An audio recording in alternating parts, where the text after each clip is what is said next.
Hi everyone, my name is Xia Zhang. In this video, I will shed light on the Japanese culture, which is deeply rooted in tradition, yet dynamically evolving. And here is the table of contents. This presentation will include 7 parts. It's an introduction, elements of culture, hierarchical structure in Japan, maintenance of harmonious, practical advice for negotiating with Japanese people 1, practical advice for negotiating with Japanese people 2. The last part is conclusions. When we plunge into the labyrinth of negotiations, the ability to comprehend the values, attitudes, customs, and power of this culture is one of the keys to success. Japan has a rich history and culture, with unique traditions and customs. It has maintained a collective mindset, showing through the tight-knit communities and the hierarchical structure. Japan also puts a great emphasis on harmony and respect. In this video, we will focus on these aspects and draw out conclusions on how to negotiate with people from this country. Firstly, Japanese society is characterized by collectivism, which is exemplified in various aspects of life, such as decision-making. It originates from the cultural norms of harmony, cooperation, and mutual support. Instead of much attention to one's personal interests, Japanese people duly pay attention to the well-being of the group they belong to. As a result, understanding and respecting this group mentality in negotiation scenarios become a necessity. Developing a positive environment where all parties are appreciated and listened to as their input is sought, invites participation and fosters a sense of ownership in the decision-making process.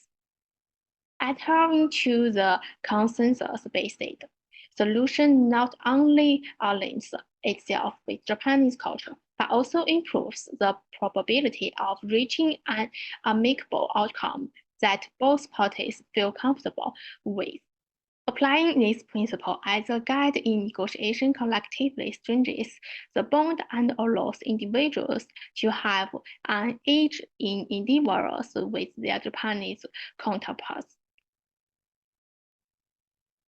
Another important factor of Japanese culture is that the hierarchical structure not only defines organizational roles, but also influences social interactions. This hierarchical state is firmly established, which expresses the admiration for authority and seniority that the Japanese society is built on. Within organizations, norms dictate that those in higher positions should be respected and obeyed not only for the sake of respect, but also for the sake of peace and order. It's great of relevance that when negotiating with Japanese partners, one pays tribute to traditional hierarchical structure, using the proper honorifics by adding "san" or "sama" when necessary. It's clear indication that you acknowledge someone's statue and level of respect. Additionally, defenses to senior members of the delegation by allowing them to speak first and leading discussions can help establish rapport and build a trust. This difference to hierarchy typically relies on the normal titles and positions, but subtle cues of respect, such as body languages and tone of voice, may also involve, demonstrating an understanding and conforming to the appropriate hierarchical norms during the interaction with Japanese counterparts enables negotiators to interact effectively, develop a good relationship, and increase the chance of successful negotiations.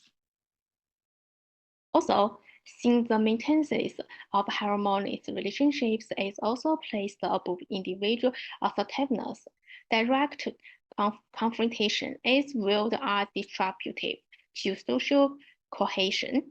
When engaged in negotiation scenarios, it's also important to address disagreements with sensitivity and diplomacy. Due to Japanese culture's aversion to direct confrontation, Japanese people tend to negative conflicts more tactfully. It means that Japanese people tend to avoid many blatant disagreements and instead try to find mutual solution and focus on agreement, stressing shared interests when possible, and aiming for a win-win solution corresponds to many Japanese cultural events that prefer problems being resolved by consensus. Now, let us discuss more practical advice for negotiating with Japanese people. Firstly, preparation is key. Researching your Japanese counterparts' backgrounds and interests can provide you with insights into their negotiating style.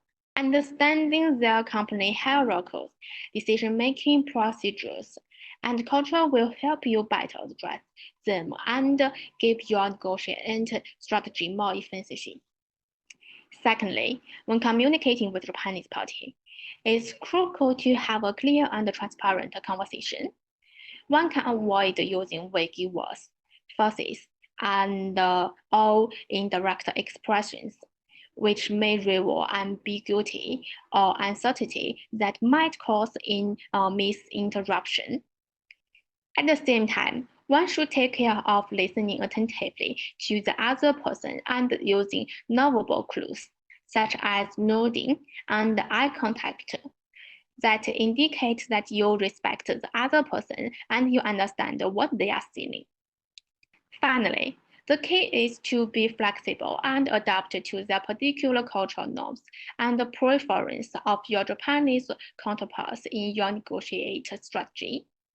By showing that you can accommodate their cultures, you will go a long way toward goodwill and trust. Here is my references.